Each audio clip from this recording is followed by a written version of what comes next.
एक व्यापारी था जो अपने लड़के से अपने प्राणों से ज्यादा प्यार करता था। वो लड़का उसकी आंखों का तारा था। वह अपने लड़के को देखकर ही जीता था। जब तक वो अपने लड़के को देख न ले, उसे चैन नहीं मिलता था। वो लड़का ही उसकी खुशियों का कारण था। एक दिन दुर्भाग्य से लड़का अचानक बीमार हो गया। काफी इलाज कराया, पर लड़के की हालत दिन पर दिन बिगड़ती जा रही थी। और एक दिन वो लड़का अपने पिता की खुशियां को उजाड़ कर इस दुनिया से चला गया। वो व्यापारी इस सदमे को सह न सका और पागल सा हो गया। एक दिन वो घूमते हुए श्रावस्ती नामक स्थान पर पहुंचा। उस समय श्रावस्ती के जेतवन में भगवान गौतम बुद्ध रहते थे। वो दुखी व्यापारी भी भगवान बुद्ध के दर्शन करने हेतु पहुंचा। बुद्ध को प्रणाम कर वो एक कोने में बैठ गया। गौतम बुद्ध ने उसकी ओर देखा और बोले, तेरी इंद्रियां कुछ चंचल मालूम पड़ती हैं, तू बहुत दुखी है। वो व्यक्ति बोला, महाराज, मेरा प्यारा इकलौता बेटा, मेरे सुख का कारण, मेरी इस सुख की दुनिया को उजाड़ कर इस दुनिया से चला गया। उसके दुख में मैं अपनी सुध बुध खो बैठा हूं और यहां वहां घूमता रहता हूं। भगवान बुद्ध ने कहा, इस संसार में दुख, शोक और सभी प्रकार की विपत्तियां आपकी अपनी प्यारी वस्तुओं द्वारा पैदा होती हैं। जब उस व्यक्ति ने भगवान बुद्ध की बातों को सुना तो चकित होकर बोला, क्यों महाराज, भला कोई प्रिय वस्तु भी दुख का कारण हो सकती है? इतना कहकर वो उठा और बुद्ध को बिना प्रणाम किए हुए वहां से चला गया।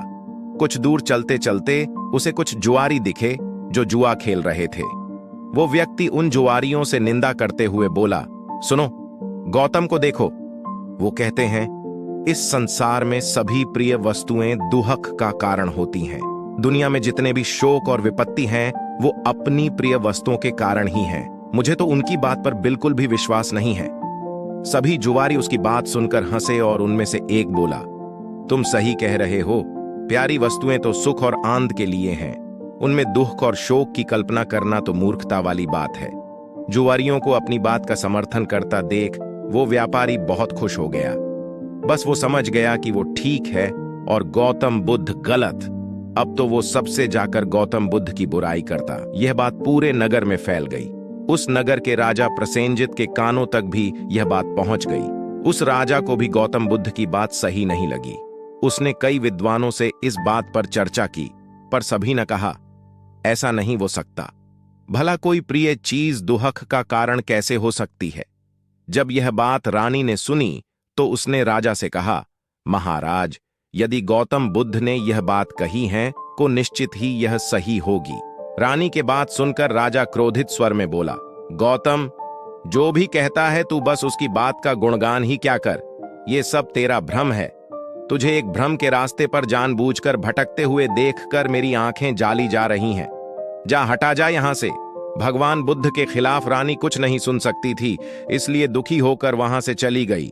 रानी ने नालिजंग नाम के एक ब्राह्मण को बुलाया और कहा, तुम शीघ्र ही भगवान बुद्ध के पास जाओ और उनको मेरी तरफ से सादर प्रणाम करके कहना कि संसार में प्रिय वस्तुएं दुख का कारण कैसे होती हैं। जब वो तुमको इसका उत्तर बताएं तो उनकी एक भी बात को भूल न जाना और सारी बात मुझे आकर बताना।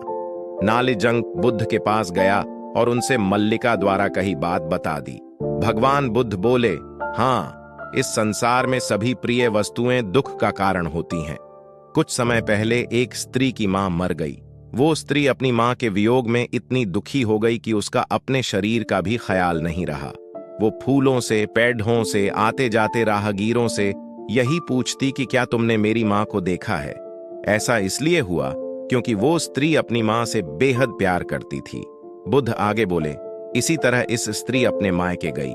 उसके भाई उसकी शादी किसी दूसरे से कराना चाहते थे और उस स्त्री को मजबूर कर रहे थे, पर वो स्त्री अपने पति से बहुत प्यार करती थी और उसका पति भी।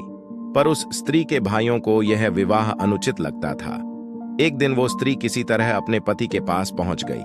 उसके पति ने कहा कि हम इस दुनिया में नहीं मिल पा रहे, लेकिन स्वर्ग में तो जरूर मिलेंगे, कहकर अपनी पत्नी को मार दिया और खुद भी आत्महत्या कर ली।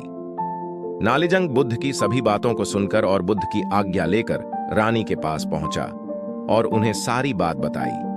रानी प्रसन्न होकर राजा के पास पहुंची और उसे सारी बात बताई कि संसार में प्रिय वस्तुएं दुख का कारण होती हैं। रानी की बात सुनकर राजा सन्न होकर उसे देखने लगा।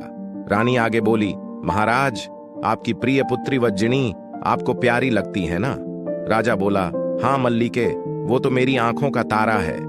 तब रानी ने कहा, यदि वज्जिनी के जीवन पर किसी विपत्ति का आक्रमण हो तो क्या आप दुखी नहीं होंगे? राजा बोला, दुखी नहीं का क्या मतलब, बल्कि मैं जो इसे अपने जीवन पर आक्रमण समझूंगा।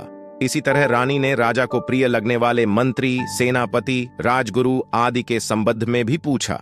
इस पर राजा ने वही उत्तर दिया कि उनके जीवन पर यही विपत्ति आई तो उन्हें दुख ही नहीं होगा, बल्कि उन्हें अपने जीवन का भी अंत मालूम होगा।